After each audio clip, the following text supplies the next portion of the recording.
Hi, my name is Jonathan Acosta with Reeling in the Stars, and I'm here today with Barbara E. Connor, an emerging author.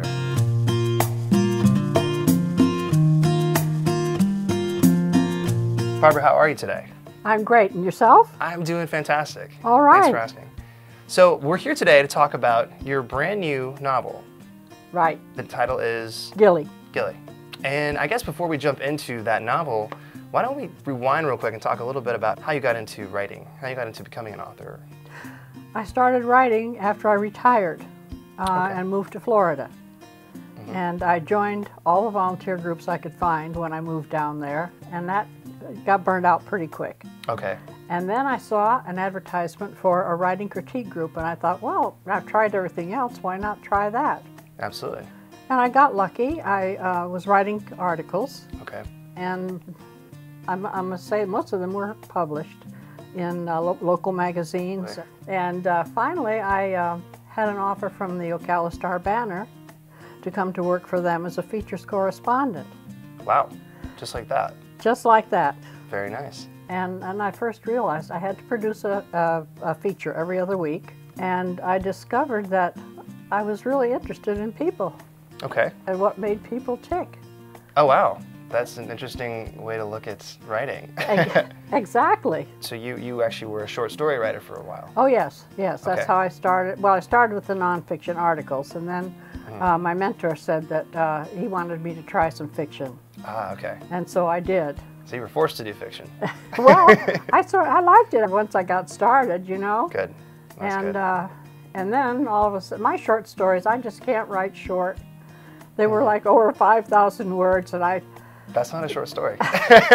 That's a long story. Not very. Right. So I decided it's time to write a book. So you went to the controversial route, essentially. The route that would make people tick. And that would find what makes people tick and talk about it, correct? I'm very annoyed by people who have talents and they don't use them.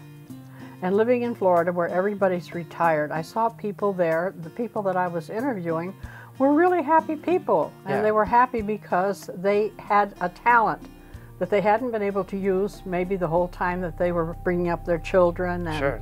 working during their working lives. Mm-hmm. But then suddenly they had this time on their hands, and I think everybody has a talent. I happen to think that. So I just chose the people that I wanted to interview and found out how they came to do what they're doing. Okay. Because I met so many others who didn't have a life after their working days were over and their children had moved away. Yeah, and that's actually an interesting concept that I've talked about myself very much in the past, how everyone does seem to have a talent, but not everyone always seems to tackle that talent. Whether you're young or you're older, or at any age, you should at least attempt to do what you love. Isn't that correct? Absolutely. Yes. That's what I asked myself. I decided to write this book because all of a sudden I found out that I had a memory bank just full of characters and characteristics of people. Right. And I decided that I would take some of them and put them into a novel. And the thesis was, do people really have wasted lives? Right. Is there such a thing as a wasted life? And that's an interesting question. How can you really answer it? Well, for instance, somebody has a lot of talent. Right. And they have some success with it. Right. And then they reach for more and they reach for more, and suddenly that talent is taken away from them.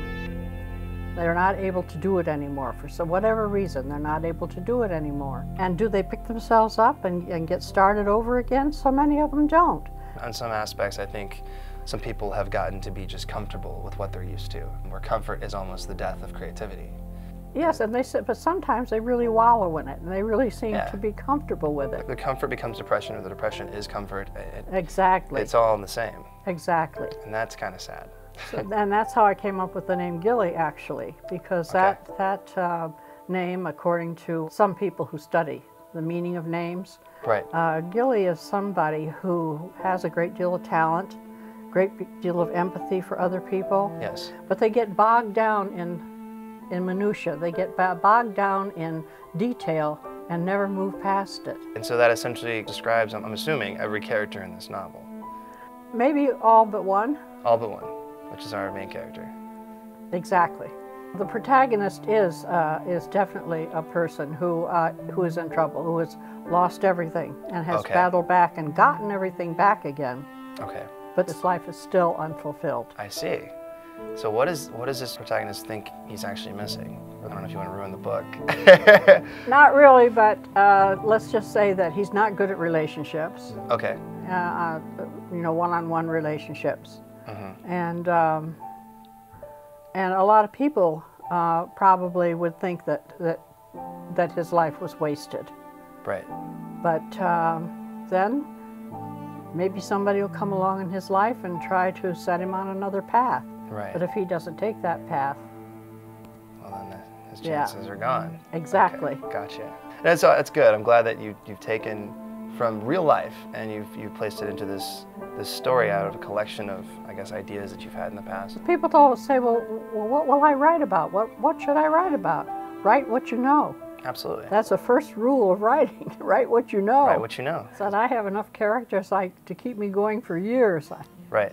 Well, that is a good thing. Mm-hmm. Yeah. What demographic exactly is this book, Gilly, kind of targeted towards, or what market would that really be in for this book? I think if anybody is interested, as I was, infatuated with the life of musicians, the lifestyle of musicians, yes, they're going to like that.